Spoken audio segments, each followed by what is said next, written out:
जब से कांग्रेस का हरियाणा मांगे हिसाब अभियान शुरू हुआ तभी से भाजपा का ईडी वाला अभियान शुरू हो गया है, ये कह रहे हैं दीपेंद्र सिंह हुड्डा। जब से हमने हमारा ये अभियान शुरू किया है उसके पैरेलल इनका भी अभियान शुरू हो गया। उसके पैरेलल इन्होंने अपना अभियान शुरू कर दिया है।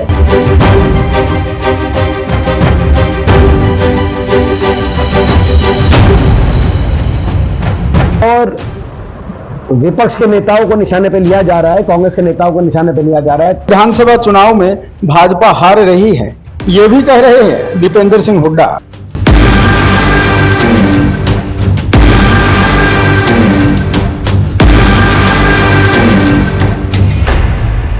ये हमारा कांग्रेस पार्टी का एक अभियान, प्रदेश व्यापी अभियान हरियाणा मांगे हिसाब। 15 प्रश्न हमने बीजेपी सरकार के लिए 10 दिन पहले चंडीगढ़ प्रदेश कांग्रेस मुख्यालय से हमने ये प्रश्न बीजेपी सरकार के सामने रखे कि इन 15 सवालों का जवाब दे भाजपा सरकार। देश में सर्वाधिक बेरोजगारी हरियाणा में क्यों है? देश में सर्वाधिक महंगाई हरियाणा में क्यों है? देश में सर्वाधिक अपराध दर हरियाणा में क्यों है? सबसे ज्यादा भ्रष्टाचार और घोटालों की ये सरकार क्यों साबित हुई? सारे जन विरोधी पोर्टल और आईडियां, पहचान पत्र हरियाणा में क्यों आए? गुजरात में एक भी पोर्टल आईडी क्यों नहीं लागू हुई? अग्निवीर कौशल निगम के तहत पक्की नौकरी समाप्त होकर और कच्ची नौकरी की देश की राजधानी हरियाणा क्यों बना? सारी कच्ची नौकरी जिसमें बिना रिजर्वेशन बाबा साहब के संवैधानिक अधिकारों को हर वर्ग से छीनते हुए पक्की नौकरी का अधिकार और उस पक्की नौकरी में आरक्षण का अधिकार, इससे वंचित रखते हुए कच्ची नौकरी बिना रिजर्वेशन, बिना पेंशन, बिना मेरिट के हरियाणा को राजधानी बना दिया। वो क्यों बनाया?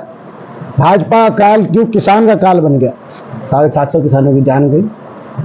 दलित और पिछड़ों की इतनी घोर अपेक्षा, जैसे मैंने कहा कि भाई पक्की नौकरी समाप्त, आरक्षण का अधिकार उन नौकरियों में जो समाप्त होगी वो साथ समाप्त। जो गरीब की सारी स्कीम चल रही थी, 100 गज के प्लॉट की स्कीम, वजीफे की स्कीम, वो स्कीम समाप्त हो गई।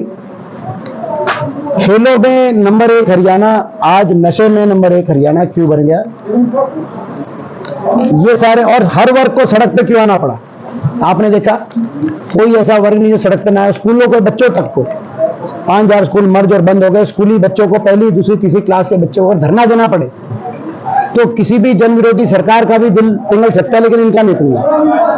बच्चों से लेकर और बेटियों तक जिनको जंतर मंतर पे धरना देना पड़ा, इनको घसीटवाना का काम सरकार ने किया। किसान से लेकर कर्मचारी तक और आड़ती से लेकर शिक्षकों तक, सरपंचों तक, कोई ऐसा वर्ग नहीं जिसको धरना ना देना पड़ा। तो ये सरकार, और इस सरकार ने हरियाणा को विकास की पटरी से उतारने का काम क्यों किया? उदाहरण मैंने आपको बताया कि हमारे समय 81 किलोमीटर मेट्रो लाइन हरियाणा के 4 शहर को जोड़ती हुई निर्माण किया गया था, गुड़गांव, फरीदाबाद, बल्लभगढ़, भागलगढ़। इस सरकार में एक खंबा भी मेट्रो का आगे क्यों नहीं बढ़ा? एक खंबा, हम नहीं कहते 1 किलोमीटर, हम नहीं कहते 1 इंच, हम कहते 1 खंबा। 10 साल में ये मेट्रो जो नोएडा से ग्रेटर नोएडा पहुंच गई, 10 साल में ये MRTS rapid metro, rapid rail transit system, जो गाजियाबाद से मेरठ पहुंच गया, जो अभी तक आ जाना चाहिए था, मानेसर होते हुए बावल आ जाना चाहिए था। IMT इसी रूपरेखा से IMT कांग्रेस की सरकार में हुड्डा साहब ने IMT यहाँ पे स्थापित कराने का काम किया था।